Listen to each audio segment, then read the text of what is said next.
In the months leading up to the Normandy invasion, American planners studied the German defenses along the French coast with a mixture of awe and dread. The Atlantic Wall was not a single line of fortifications. It was a network of obstacles designed to trap, choke, and slaughter any army attempting to land on its beaches. Engineers examining reconnaissance photos saw more than concrete bunkers and machine gun nests.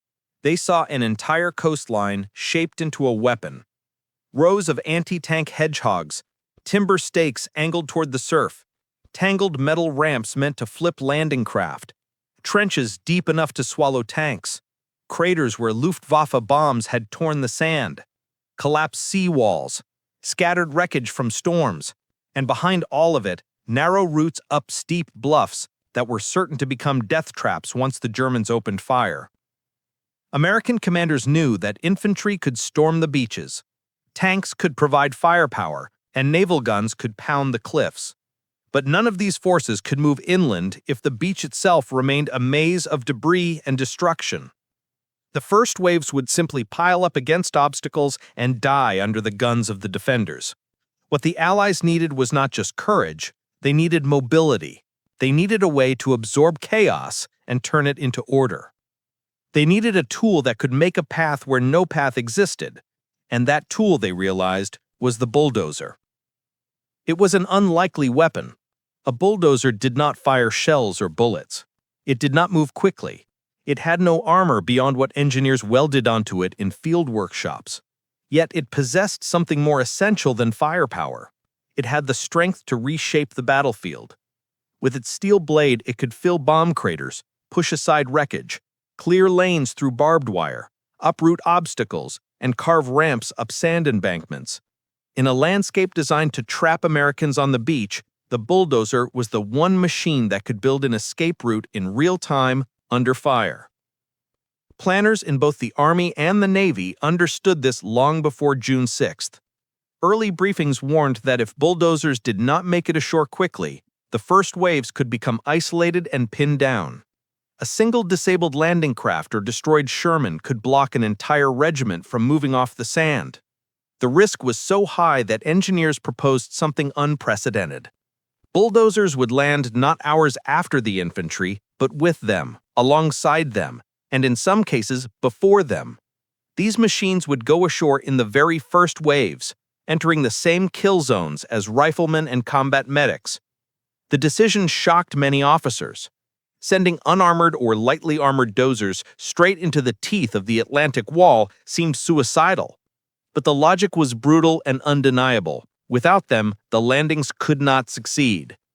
The beaches at Normandy were too narrow and too exposed for infantry to advance if the terrain remained broken. The bluffs were too steep to climb without cleared paths.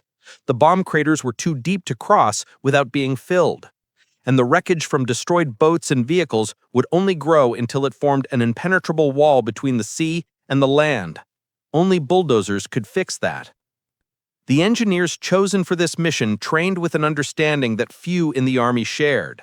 They knew their role was not support, it was survival. They were the ones who would decide whether the landing force lived long enough to reach the bluffs. They practiced driving dozers through mud, over sand, across barbed wire, and around obstacles arranged to mimic German defenses. They learned how to maneuver with minimal visibility, how to operate through smoke and debris, and how to push aside wreckage without stopping the engine. They studied beach gradients, soil density, and wave patterns. And they trained not in quiet engineering grounds, but on firing ranges where machine guns rattled overhead to simulate the chaos they would face on D-Day. Meanwhile, photographs taken by reconnaissance aircraft reinforced the urgency of their task. At Omaha Beach, the terrain offered almost no natural exits. Only narrow draws led inland, each of them heavily fortified with concrete bunkers and overlapping fields of fire. The Navy and Air Force would bombard these positions, but no one believed bombardment alone would clear the way. Bulldozer crews were expected to force openings through wreckage and collapse points, enabling infantry and tanks to move quickly before German reinforcements could reach the beach. At Utah Beach, the problem was different but just as deadly. The beach itself sloped gently, but but the approaches were riddled with obstacles and anti-tank traps hidden beneath the sand. Bulldozers would have to land early, clear a path before the tide buried the obstacles, and build ramps for vehicles to cross the seawall. Without this work, the landing would bottleneck, trapping thousands in the open. Commanders repeatedly told bulldozer crews that they were not just clearing paths, they were preventing deaths. They were saving companies before the companies ever came under fire. One general bluntly said, "A bulldozer blade is worth more than a battalion of riflemen if it can keep the beach from turning into a slaughter field." On the final day of planning, as bulldozer crews loaded their machines onto LCTs and LCMs, many realized the weight of their assignment. They were not going ashore to build roads after the battle. They were going ashore to survive the opening minutes of the largest amphibious invasion in history. They were going ashore with no cover but smoke and chaos. They were going ashore knowing their machines were slow, large, and impossible to hide. Yet every engineer understood why they were going. If they did not open the beach, no one else would. Part 1 ends with a bulldozer crew standing on the deck of their landing craft, watching the gray dawn rise over the channel. Their machine waits behind them, chains rattling, engine ready. Ahead lies the French coast, hidden behind mist and fire. They do not know if they will survive. They only know that tens of thousands of soldiers behind them will depend on what they do in the first minutes after landing. And as the landing craft begins its slow approach to the shore, they grip the rails and prepare to drive steel into hell itself. When the landing craft finally surged toward the Normandy coast on the morning of June 6, 1944, the ocean was already a graveyard of smoke, shattered obstacles, and broken boats. The naval bombardment had shaken the cliffs, but it had not silenced them. German machine guns were alive, angry, and ready. Mortars fell like hail. The air vibrated with the whip-crack of MG-42 bursts. Men crouched behind the steel ramps of their LCVPs, praying they would live long enough to reach the sand. But among them were soldiers who feared something else entirely. They feared the moment the ramp dropped, and they had to start an engine instead of running for cover. They were the bulldozer crews of the first wave, the men who would bring steel into the open while everyone else tried to survive. As the landing craft closed the distance to Omaha Beach, the coxswains shouted over the roar of gunfire to prepare to drop the ramp. Infantrymen gripped their rifles tighter. Engineers clutched their tools. And behind them, the hulking shape of a bulldozer shuddered with every splash of the waves. The driver sat perched high, fully exposed above the blade, knowing that once he started forward, every German on the bluff would see him instantly. The dozer could not zigzag, it could not sprint.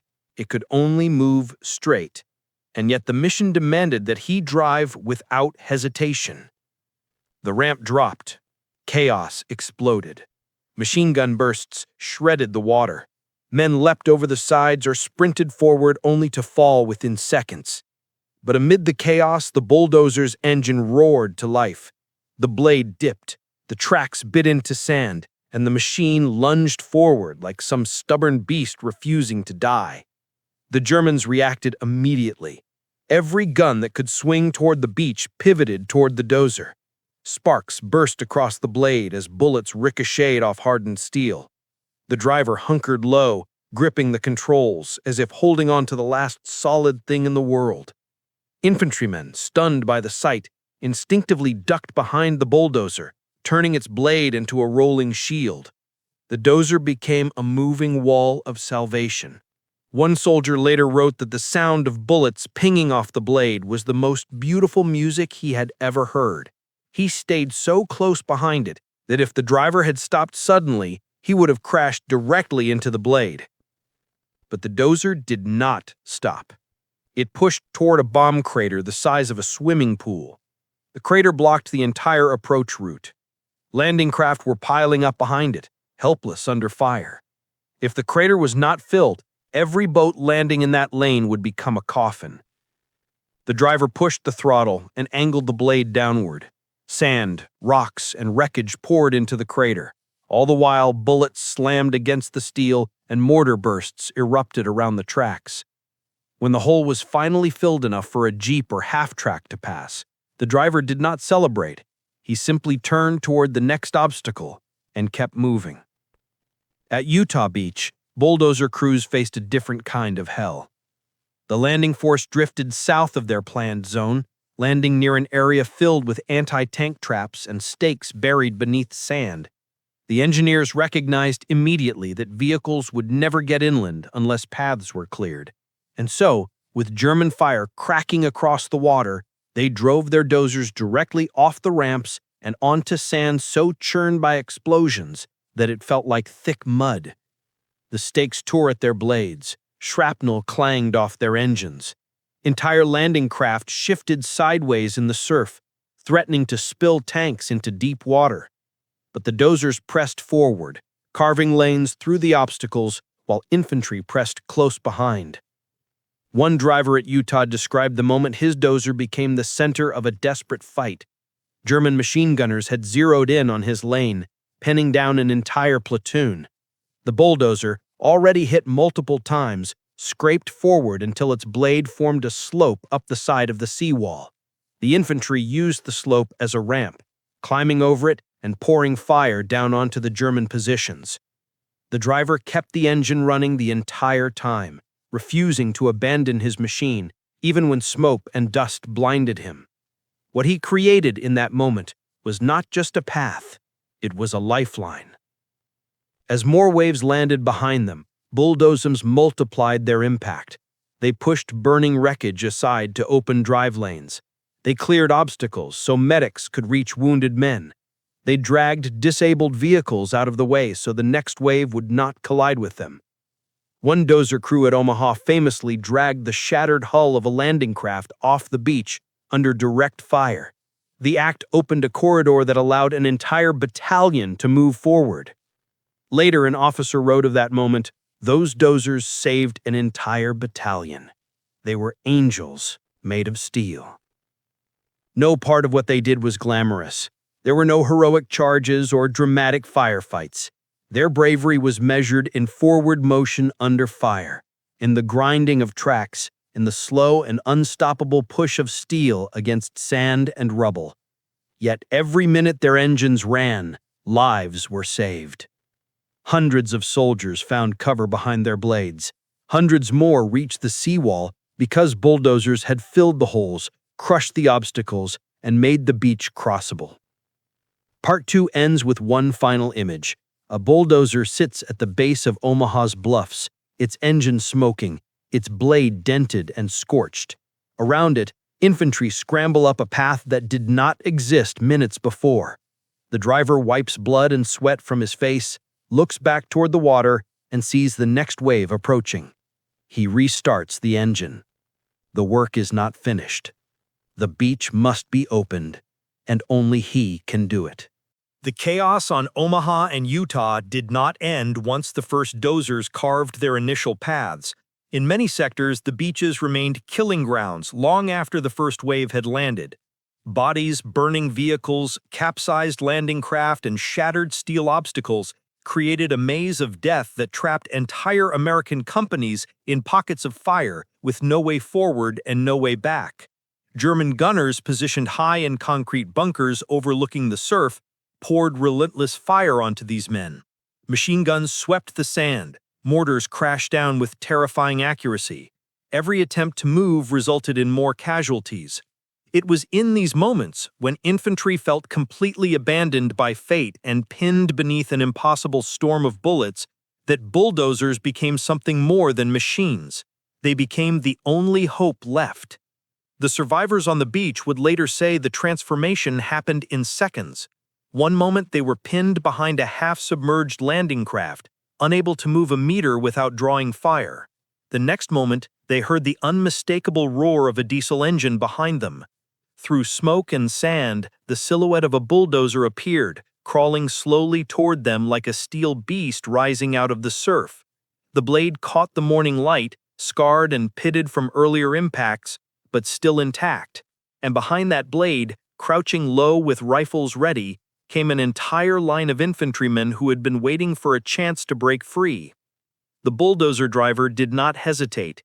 He angled the blade forward, lowered it to the sand, and drove straight into the wall of obstacles that had held the men captive. German bullets ricocheted in sparks across the blade. Mortar shells erupted around the tracks. Sand and debris rained down from the explosions. Yet the dozer continued forward. Inch by inch, it pushed aside twisted metal, shattered timber, and the wreckage of boats that had sunk before reaching the shore. What had been a pile of death became a path, rough and narrow but usable. The infantry surged behind it. In the Fox Green sector of Omaha, one company had been pinned down for nearly an hour when a bulldozer gave them their only chance at survival. The men were trapped between mortar fire and a tangle of obstacles that prevented them from reaching the seawall. Every attempt to crawl forward resulted in casualties. The officers knew they would be wiped out completely if something did not change. Then a bulldozer appeared, its driver sitting high behind a plate of improvised armor welded onto the cab. The Germans concentrated their fire immediately, sending hundreds of rounds into the metal shell. But the driver pushed forward, clearing enough debris for the company to crawl behind the machine and reach the relative safety of the seawall. The company commander later wrote, "We lived because one man in a bulldozer refused to stop. I do not know his name. I only know he saved all of us." In another sector, a dozer crew faced a situation that would become one of the most dramatic rescues of the entire invasion. A battalion had become trapped behind the hulk of a destroyed landing craft that had twisted sideways in the tide, blocking the only path through a narrow gap in the beach obstacles. The men lay pinned behind it, unable to move, while German fire tore into them from elevated bunkers. If they remained trapped, they would be annihilated. A bulldozer crew volunteered to clear the hull, despite knowing it would draw the full attention of the German defenses. The dozer moved forward into the kill zone. Mortar rounds exploded so close that the machine rocked on its treads. MG-42 fire slapped against the blade so violently that sparks flew like a shower of metal rain. But the driver pressed the machine against the broken hull, tilted the blade, and pushed. Slowly, impossibly slowly, the warped steel of the wrecked boat shifted. The path widened. Trapped soldiers began to scramble through the opening, crawling over the sand as bullets hissed overhead. The battalion passed through the escape corridor, one thin file at a time, men sprinting from one side of the beach to the other, behind the bulldozer's shield. The dozer's engine screamed under the strain, but it held. So did the driver. When the last soldier passed, the dozer backed away, the blade smoking from hits. The officer who witnessed it later wrote the now famous line, "Those dozers saved an entire battalion. They were angels made of steel." The dozers did far more than rescued trapped troops. They created entirely new routes where German defenses assumed none could exist. One dozer carved a ramp up the side of a bomb crater, turning a deadly pit into a usable slope that allowed tanks to pass. Another filled a trench so deep that engineers had judged it impassable until the dozer arrived. Some bulldozers cleared paths for medics, pushing aside debris so stretchers could reach wounded men who would have otherwise bled out on the sand. In Utah Beach's chaos, a dozer crew performed what infantrymen later called a miracle. A platoon was trapped behind a cluster of anti-tank stakes covered by machine gun fire. The men could not move without being cut down. The dozer, already hit multiple times, crawled forward until its blade was directly between the platoon and the German guns. The crew dropped the blade to create a steel wall. The infantry used the wall as cover, advancing step by step, firing from behind the moving shield. It was not elegant, it was not planned, but it worked. The platoon reached the seawall with no additional casualties. These scenes repeated themselves along both Omaha and Utah. Each time the story was the same. A dozer moved when no one else could. A blade pushed aside what had trapped ordinary soldiers. A machine built to move earth instead moved men toward survival. And each time, the driver sat exposed, gripping controls slick with sweat, forcing himself to push forward even as German fire hammered into the metal around him. Part 3 ends with the image of a bulldozer idling at the base of a newly cleared path, its blades still hot, its engine rattling, and its driver slumped forward in exhaustion. Behind him, a company of men emerges from smoke and debris, alive only because he carved a way out of hell. They look at the machine as if it is something beyond steel, something that defied the battlefield itself. And as the bulldozer turns toward the next obstacle, the men follow because they now understand the truth every survivor of Normandy that day. Sometimes salvation on a battlefield does not come from a rifle or a medic. Sometimes it comes from the unstoppable push of a bulldozer. Normandy was only the beginning. After the beaches were secured and the lines pushed inland, the American army discovered a truth that would follow it through every village, forest, and battlefield in Western Europe. Bulldozers were not simply machines for the landings. They were the backbone of mobility for the entire campaign. Wherever the front moved, bulldozers followed, shaping and reshaping the battlefield in ways no rifleman or tanker could. They cleared roads, carved supply routes, built tank trails, pulled wrecks from choke points, and turned ruined terrain into corridors of movement. If the infantry were the flesh of the advance and the armored divisions the fists, then the bulldozers were the arteries that kept everything flowing. After breaking out of Normandy, the Americans faced a landscape utterly destroyed by war. Towns were reduced to rubble heaps. Roads were cratered by bombs or blocked by collapsed buildings. Bridges had been demolished by retreating German units. Forest paths were buried beneath fallen trees from artillery barrages. French fields, soaked with weeks of rain, had turned into mud so thick even Sherman tanks bogged down. For every mile gained, the terrain became another battlefield that had to be conquered, and it was the bulldozers that conquered it. Outside Saint-Lô, the ground was so churned by explosions that entire companies struggled to move 20 meters without sinking to their knees in mud or tripping over shattered stone.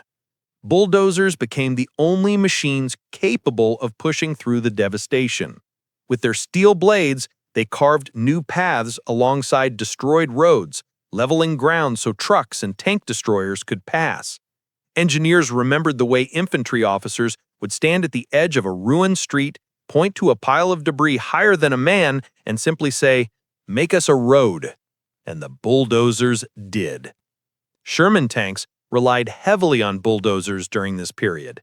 A tank could crush small obstacles, but not collapsed buildings or deep craters.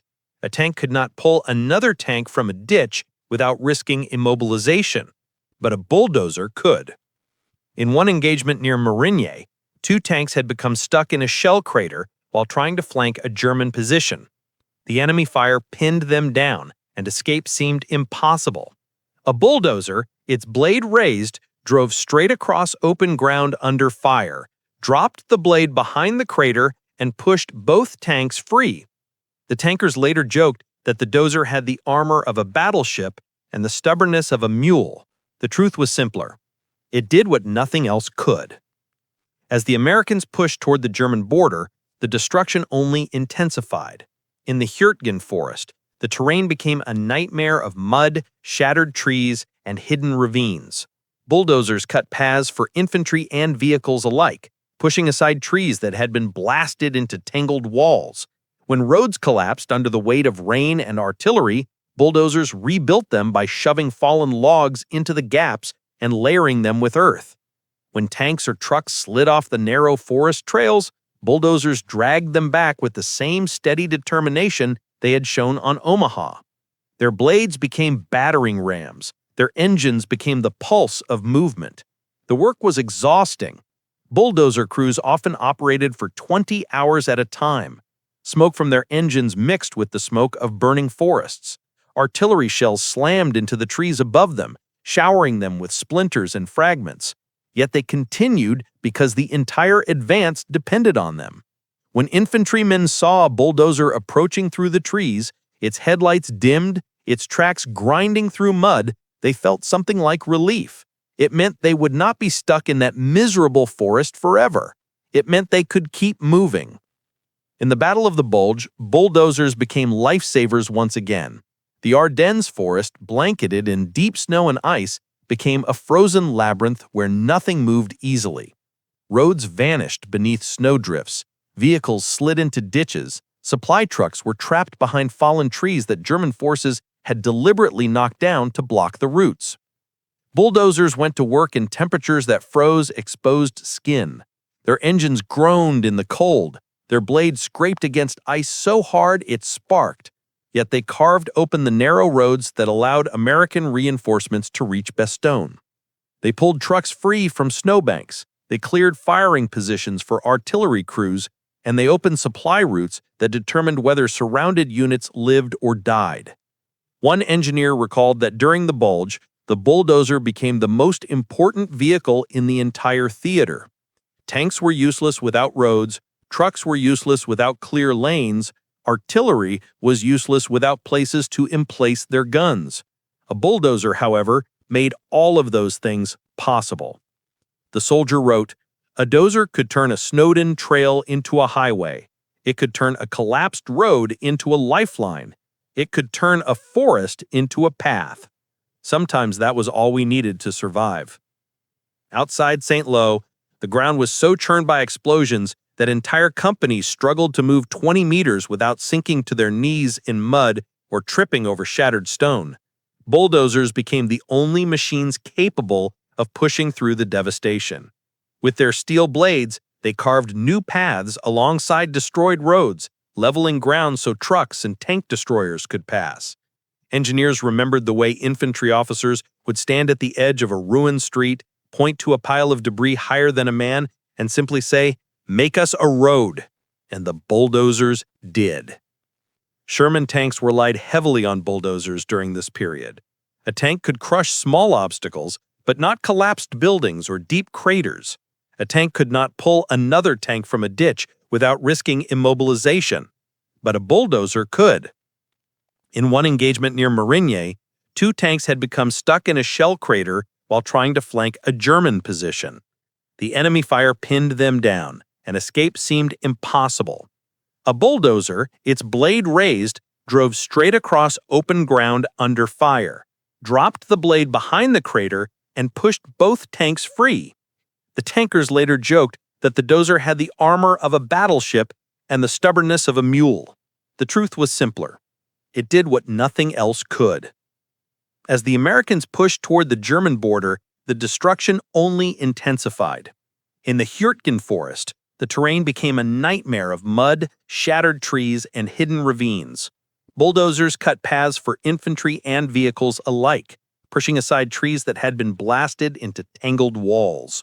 When roads collapsed under the weight of rain and artillery, bulldozers rebuilt them by shoving fallen logs into the gaps and layering them with earth. When tanks or trucks slid off the narrow forest trails, bulldozers dragged them back with the same steady determination they had shown on Omaha. Their blades became battering rams. Their engines became the pulse of movement. The work was exhausting. Bulldozer crews often operated for 20 hours at a time. Smoke from their engines mixed with the smoke of burning forests. Artillery shells slammed into the trees above them, showering them with splinters and fragments. Yet they continued because the entire advance depended on them. When infantrymen saw a bulldozer approaching through the trees, its headlights dimmed, its tracks grinding through mud, they felt something like relief. It meant they would not be stuck in that miserable forest forever. It meant they could keep moving. In the Battle of the Bulge, bulldozers became lifesavers once again. The Ardennes forest, blanketed in deep snow and ice, became a frozen labyrinth where nothing moved easily. Roads vanished beneath snowdrifts. Vehicles slid into ditches. Supply trucks were trapped behind fallen trees that German forces had deliberately knocked down to block the routes. Bulldozers went to work in temperatures that froze exposed skin. Their engines groaned in the cold. Their blades scraped against ice so hard it sparked. Yet they carved open the narrow roads that allowed American reinforcements to reach Bastogne. They pulled trucks free from snowbanks. They cleared firing positions for artillery crews. They opened supply routes that determined whether surrounded units lived or died. One engineer recalled that during the Bulge, the bulldozer became the most important vehicle in the entire theater. Tanks were useless without roads. Trucks were useless without clear lanes. Artillery was useless without places to emplace their guns. A bulldozer, however, made all of those things possible. The soldier wrote, "A dozer could turn a snowed-in trail into a highway. It could turn a collapsed road into a lifeline. It could turn a forest into a path." Sometimes that was all we needed to survive. The German soldiers who captured American positions during brief counterattacks were shocked by what they found. In towns like Foy, Noville, and Clairvaux, they discovered entire streets that had been cleared by dozers only hours earlier. In after-action reports, German officers grudgingly acknowledged the Americans were able to move with astonishing speed because of the machines the engineers used. One German report called them the silent artillery of the American advance, because they reshaped terrain faster than German forces could tear it down. By the time the Americans crossed into Germany, bulldozers had become so essential that High Command ordered more than twice the expected number for the final phase of the war. When bridges were blown, bulldozers carved bypasses through riverbanks. When towns were destroyed, bulldozers cleared rubble for convoys. When German resistance stiffened and artillery cratered the roads behind the front, bulldozers repaired them so trucks could keep up. When the war finally ended and the guns fell silent across Europe, armies everywhere counted their dead, honored their heroes, and recorded their histories. Infantry regiments recited the names of men who had stormed machine gun nests. Tank crews spoke of duels fought at point-blank range. Medics told stories of dragging the wounded out of fire. But among all these voices, one group remained strangely quiet: the bulldozer crews. They did not appear in newsreels as often as bomber pilots. They did not earn the fame of paratroopers or armored divisions. Yet when commanders reviewed the numbers of men who had survived battles that should have been massacres, when they examined the paths carved through destroyed towns and shattered forests, when they retraced the courses of rescues that had saved entire units, they realized something extraordinary. The bulldozer crews had saved more lives than almost anyone understood. Engineers were never supposed to be heroes. Their job, on paper, was simple: move earth, clear debris, shape terrain. But in the reality of war, especially in a war as chaotic as the fight across Europe, those humble tasks became acts of courage. Every time a bulldozer's blade pushed into a mine-filled road, the driver risked being blown apart. Every time he cleared wreckage under machine gun fire, he became the most obvious target on the battlefield. Every time he drove into a town under shelling to pull a burning tank out of the street, he traded his safety for the survival of the crews inside it. The statistics told the story after the fact. In Normandy alone, bulldozers cleared more than 1,000 obstacles that would have stalled entire regiments. During the breakout from Saint-Lô, bulldozers opened routes that allowed armored divisions to move so quickly that German units were overwhelmed before they could redeploy. In the Ardennes, bulldozers cut more than 200 miles of emergency winter roads to supply surrounded units. And across Germany, they cleared town after town, enabling medical teams to reach the wounded within minutes instead of hours. No commander could quantify exactly how many lives were saved. The number was simply described in official reports as countless. What made their work even more remarkable was the mindset of the men themselves. Bulldozer crews rarely saw themselves as heroes. They viewed what they did as duty. They talked about engines, tracks, blades, broken housings, and hydraulic leaks far more than they talked about courage. Yet the soldiers who survived because of them never forgot. In letters home, infantrymen wrote about bulldozers appearing through smoke like guardian spirits. Medics described bulldozers arriving just in time to clear a path to a casualty who would have died without immediate care. Tank crews recalled moments when a dozer dragged their burning tank out of the line of fire seconds before the ammunition cooked off. Generals noticed it too. After the war, one senior officer summarized the impact with a simple truth. Without bulldozers, we would still be sitting on the beaches of Normandy. It was not the tanks, the artillery, or even the air power that first made the invasion possible. It was a blade of steel pushed by a man who refused to stop.